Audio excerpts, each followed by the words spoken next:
नमस्कार, आप सुन रहे हैं रेडियो हिंदुस्तान और मैं हूं आपके साथ मनीषा। लेकर आई हूं आपके लिए आज कहानियों की सौगात। Precious pearls, ocean of emotions, कहानियां जो छूती है दिल को, बुद्धि है रिश्तों के ताने बाने। आज की कहानी है सुभाष जी के द्वारा लिखी हुई रंगीन पेंसिल वाला, जिनका उपनाम है। कहानी का शीर्षक है पिता है मेरे। बारात निकलने ही वाली थी, अचानक पता चला कि लड़के के पिता ही गायब है। सब परेशान होने लगे, लालजी को ढूंढा जाने लगा। ओहो, कहानी फिर से बीच से शुरू कर दिया। चलिए फिर से शुरू करता हूँ। दोस्तों, मैं आनंद। आज की कहानी लालजी की कहानी। लालजी किसान आदमी है, पढ़े लिखे नहीं मगर समझदार आदमी है। भक्ति भाव वाले लालजी संतुष्ट आदमी है। बचपन से उनकी एक आदत रही है, लगभग हर दिन गांव के 8-10 मंदिरों में से किसी भी एक मंदिर की साफ सफाई वो जरूर करते हैं। लालजी के चेहरे पर सदैव स्वस्थ और तरुण मुस्कुराहट यूं काबिज रहती है जैसे मुस्कान ने अमृत पान किया हो। माँ के आशीर्वाद से तो वो बचपन में ही वंचित हो गए थे। लालजी को पिताजी का आशीर्वाद लेकिन अभी भी प्राप्त हो रहा है। बचपन से उनकी आवाज नहीं है और सुनना भी थोड़ा सा ऊंचा है, मगर पत्नी से प्रेम बहुत है। वैसे भी भावनाएं शब्दों की मोहताज नहीं होती हैं। लालजी को ननकी देवी के रूप में पत्नी बहुत सुघड़ मिली। अक्सर जिस परिवार में महिलाएं नहीं होती, उस परिवार में आई नई दुल्हन सत्ता का बागडोर शीघ्र ही अपने हाथों में ले लेती है, मगर ननकी देवी का व्यवहार इसके बिल्कुल विपरीत रहा। शायद उनकी मंशा रही हो अपने मूक बधिर पति से दबके रहने की, कि कहीं पति को ऐसा एहसास न हो कि इस औरत ने गूंगे बहरे पुरुष को पति के रूप में स्वीकार करके एहसान किया है। संतुष्ट स्वभाव के लालजी को सत्ता से क्या मतलब। इन दोनों के आपसी प्रेम समर्पण के भाव के बीच घर की सत्ता ठोकर खाती लालजी के पिताजी के पास ही छिपी रही, दुबकी रही। लालजी को 2 बेटे हुए। जैसे ही बड़ा बेटा मंटू जवान हुआ, जल्दी से उसकी शादी करके लालजी ने गृहस्थी बहू बेटे को संभलवा दी। बेटे बाप पर ही गए थे, सब कुछ अच्छा ही चल रहा था। लालजी का परिवार आज के जमाने के लिए एक आदर्श परिवार था। मंदिर मंदिर झाड़ू लगाने वाले लालजी के घर की सफाई भगवान के जिम्मे थी। लालच, नफरत, छल कपट जैसे कचरे लालजी के घर के आसपास भी नहीं फटकते थे। जब लालजी के बुजुर्ग पिता पर पैरालाइज का अटैक हुआ, तब उन्हें खुद से चलने फिरने में परेशानी होने लगी।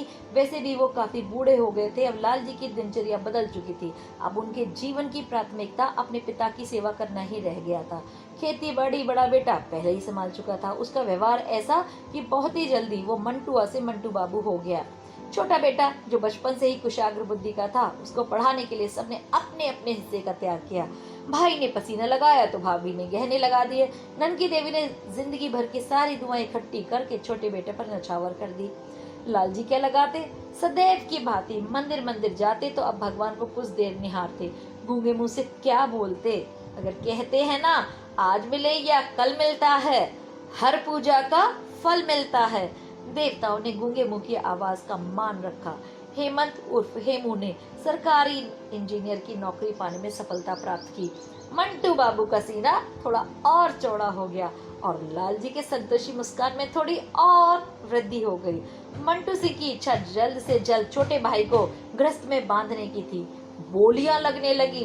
अचानक से मंटू सिंह के ढेर सारे दोस्त, व्यवहार, नाते रिश्तेदार पैदा हो गए मशरूम की तरह।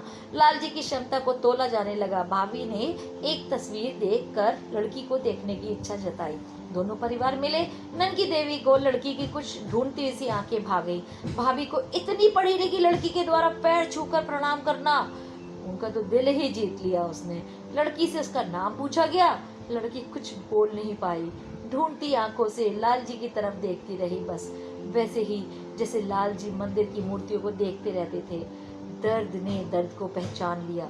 लालजी जिंदगी में पहली बार उंगली से इशारा करते हुए आ करके चीखते हुए कुछ मांग रहे थे। यही चाहिए, यही होगी हमारी छोटी बहू। और अचानक से वहां बहुत ही गहरा सन्नाटा छा गया। लड़की अपनी बहती आंखों, ढूंढती नजरों से लालजी को देखे जा रही थी। लालजी उम्मीद लगाए कभी मंटू तो कभी हेमू की तरफ बड़े ही अशक्त एवं लालसा भरी नजरों से टकटकी लगाए हुए देख रहे थे। दोनों तरफ के परिवार वाले हेमंत की तरफ देख रहे थे। हेमंत हाथ नचाकर बोला अचानक से, मैं क्या, मेरी औकात क्या। उनकी मांग इंद्र भी ठुकराए तो मैं उससे लड़ जाऊं। वो बाप है मेरे, पिता है मेरे, मगर एक बार लड़की से तो पूछ लो। लड़की से भी इशारों में पूछा गया तो वो उठकर आगे बढ़ी और लालजी के पैर को पकड़ ली। लालजी दोनों हाथ उसके सिर पर रख दिए और जो एक सन्नाटा था अजीब सा, वो एक हर्ष की किलकारी में बदल गया। सबके सब अति उत्साहित थे। लड़की की ढूंढती आंखों में संतुष्टि का भाव था। खोज पूरी हुई, आंखों से धार तेज हो गई। बात दहेज की चली है। लड़की के दोनों भाइयों ने मंटू सिंह के सामने हाथ जोड़ के कहा, आप कुछ मत मांगिए, पिताजी बहुत दौलत छोड़ गए हैं, हम आपकी उम्मीद से चौगुना देंगे। इसलिए नहीं कि आपने मेरी डेफेंडम मूक बधिर बहन को स्वीकार किया है, इसलिए भी नहीं कि आपका भाई सरकारी इंजीनियर है, बल्कि इसलिए कि ऐसा परिवार हमने आज तक न देखा है न सुना है। बारात की तैयारियां जोरों पर थी।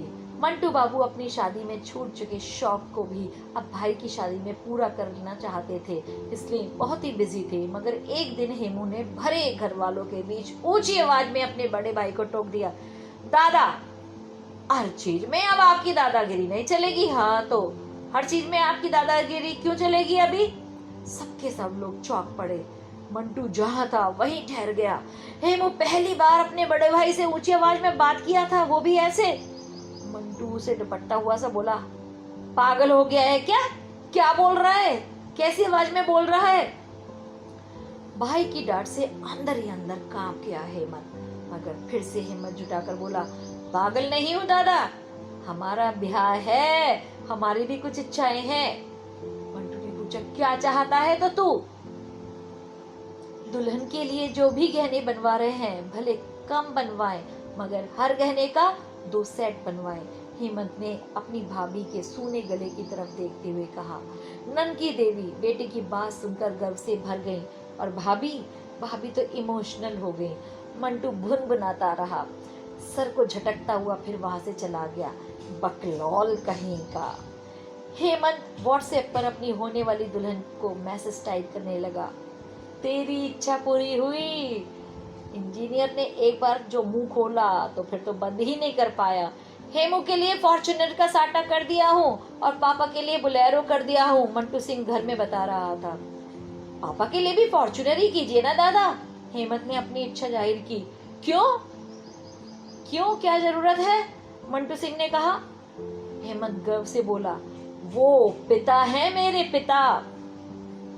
बाबा और पापा के लिए कुर्ता धोती सिलवाने दे दिया हूँ, मंटू सिंह बोले। मैं और आप? हेमू ने पूछा। कोट पैंट की नापी दे दिया ना।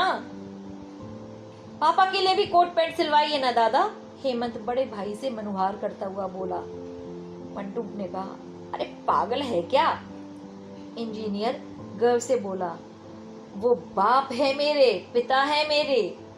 ननकी देवी माथा पीट ली, बुढ़ापे में बाप को कोट पैंट पहनाएगा? भाभी हंस के रह गई, जबकि मंटू सिंह हामी भरता घर से निकल गया। अच्छा ठीक है। सारी तैयारी हो चुकी थी। बाबा बारात जाने में असमर्थ थे तो उनकी देखभाल के लिए एक आदमी की व्यवस्था कर दी गई थी।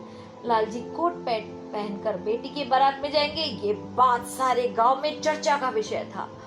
और वो समय भी आया जब बारात निकलने लगी थी। सब लोग गाड़ी में बैठे या नहीं, ये देखने के लिए मंटू खुद सारी गाड़ियों में झांक रहा था। पिताजी उसको कहीं नजर नहीं आए। 2-4 लोगों से पूछा लेकिन कोई सेटिस्फैक्टरी रिप्लाई नहीं मिला। सब लोगों में कानाफूसी होने लगी। सबके सब घबराए हुए से एक दूसरे से पूछने लगे, लालजी कहाँ गए? अरे लालजी कहाँ गए? कहाँ गए लालजी? अचानक से कुछ लोगों की नजर घर की तरफ गई और वो सब हैरत से देखते हुए अपने आसपास के लोगों को इशारा करके घर की तरफ देखने को कहने लगे। सारे बाराती मुंह फाड़े घर की तरफ देख रहे थे। मंटू सिंह जब घर की तरफ देखा तो कलेजा पकड़ के बैठ गया। हे राम! घर से लालजी निकले, अपने कंधे पर अपने बूढ़े पिता का हाथ रखे उन्हें संभाले, डगमगाते हुए से गाड़ी की तरफ बढ़ रहे थे। खुद के लिए सिलवाए गए कोट पैंट को अपने बूढ़े पिता को पहनाया हुआ था। पिता के लिए लाए गए धोती कुर्ते को वो खुद पहने हुए थे। नजर उठाकर गांव वालों की तरफ देखे, जैसे बोल रहे हो, ये पिता है मेरे। मंटू सिंह दौड़ के अपना कंधा बाबा के दूसरी तरफ लगा दिया।